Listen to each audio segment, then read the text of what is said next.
Olá, pessoal, sejam muito bem-vindos ao nosso canal. Hoje vamos mergulhar num tema que gera muita confusão, debate e, infelizmente, muita acusação injusta dentro e fora das igrejas.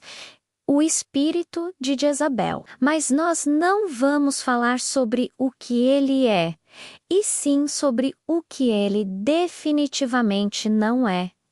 Vamos quebrar algumas distorções perigosas que têm silenciado vozes e limitado o potencial de muitas pessoas, principalmente mulheres. A primeira coisa que precisamos deixar bem clara é: Jezabel não é sinônimo de mulher forte. É muito comum a gente ver uma mulher que tem uma opinião firme, que lidera, com competência que não tem medo de se posicionar. E logo alguém, às vezes na surdina, às vezes abertamente, lança a acusação. Cuidado! Ali tem um espírito de Jezabel. Isso é um erro terrível e uma distorção perigosa da verdade bíblica. Uma mulher com personalidade firme não é Jezabel. Uma mulher que exerce liderança não é Jezabel. Uma mulher que é assertiva, que sabe o que quer, que organiza, que direciona, não é Jezabel. Jezabel não é uma questão de personalidade ou de gênero. É uma questão de motivação, de intenção do coração. O problema de Jezabel nunca foi sua força, mas a fonte e o propósito dessa força. Pense comigo. A Bíblia está repleta de mulheres fortes e líderes incríveis. Peguemos o exemplo de Débora, no livro de Juízes, capítulo 4. Débora era profetisa, juíza e líder militar de Israel. Ela governava a nação, sentada debaixo de uma palmeira, e o povo subia até ela para buscar julgamento e direção de Deus. Ela não tinha medo de chamar o general Baraque e dar a ele uma ordem direta do Senhor para ir à guerra. Quando ele hesitou e disse que só iria se ela fosse junto, ela não se intimidou. Ela foi, mas deixou claro que a honra da vitória não seria dele. Alguém em sã consciência acusaria Débora de ter um espírito de Jezabel. Claro que não. Débora era uma mulher forte, uma líder poderosa, mas sua força vinha de Deus e era usada para a glória de Deus e para a libertação do seu povo. Ela não buscava o trono para si, ela servia ao rei que está no trono. A sua liderança não era para manipular, mas para direcionar o povo de volta para Deus. Ela não usurpava a autoridade, ela a exercia debaixo da autoridade divina. Então, quando usamos o termo Jezabel para atacar mulheres de personalidade forte, estamos, na verdade, ofendendo o próprio caráter de Deus, que cria homens e mulheres com diferentes dons e personalidades para cumprir seus propósitos. Estamos colocando na mesma caixa uma mulher que busca poder para si e uma mulher que usa a força que Deus lhe deu para servir. Outro ponto fundamental que precisamos entender é que o espírito de Jezabel não opera exclusivamente em mulheres. Sim, a figura histórica era uma mulher, a rainha Jezabel, mas o espírito, a mentalidade, o sistema de controle e manipulação pode usar tanto homens quanto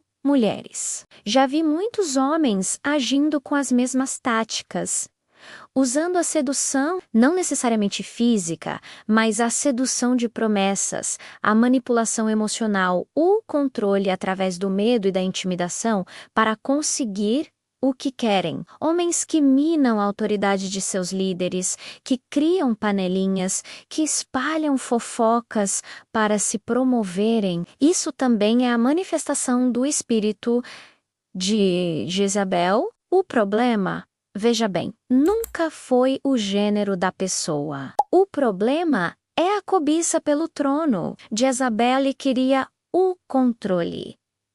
Ela queria o poder. Ela queria ser adorada. Ela queria que a sua vontade prevalecesse acima da vontade de Deus. Ela matou os profetas do Senhor para estabelecer seus próprios profetas de Baal.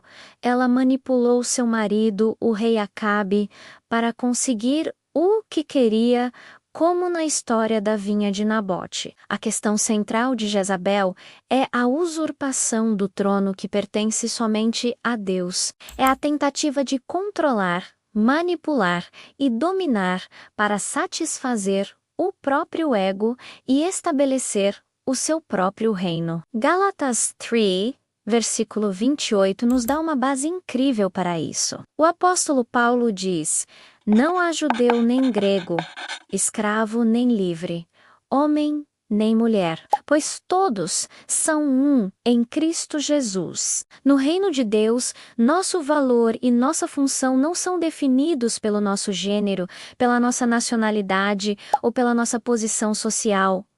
Somos definidos pela nossa identidade em Cristo. Em Cristo, tanto homens quanto mulheres são chamados para servir, para liderar, para profetizar, para usar os dons que o Espírito Santo distribui como quer. Quando a igreja limita as mulheres, rotulando qualquer demonstração de força como Jezabel, ela está se privando de dons preciosos que Deus deu para a edificação do corpo. Estamos dizendo para as nossas Déboras, nossas Esteres, nossas Priscilas, fiquem quietas, vocês são fortes demais.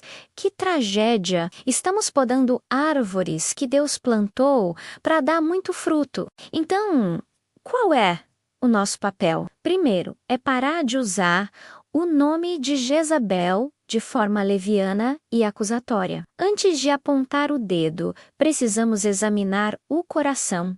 A motivação. A pessoa está buscando o controle para si mesma ou está servindo a Deus e à comunidade? A liderança dela é baseada na manipulação e no medo ou no amor e no serviço? Ela está dividindo o corpo de Cristo para se promover ou está unindo as pessoas em torno do propósito de Deus? Essas são as perguntas certas a se fazer. Segundo, precisamos encorajar e apoiar as mulheres fortes e as líderes que Deus está levantando em nosso meio. Celebrar suas vitórias, aprender com sua sabedoria e dar a elas o espaço para florescerem. Uma mulher de fé, com uma personalidade firme e uma liderança servidora, não é uma ameaça,